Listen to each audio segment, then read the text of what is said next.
Hello, I am Rubina Attar, and my question to you is, though there are many similarities in Islam and Hinduism, when a Muslim girl marries a Hindu boy, it is not accepted by our society, though she might succeed in bringing him to Islamic way of living.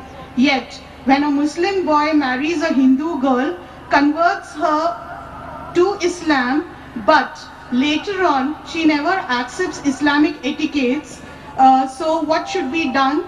Please, can you suggest steps or measures which should be there in such marriages?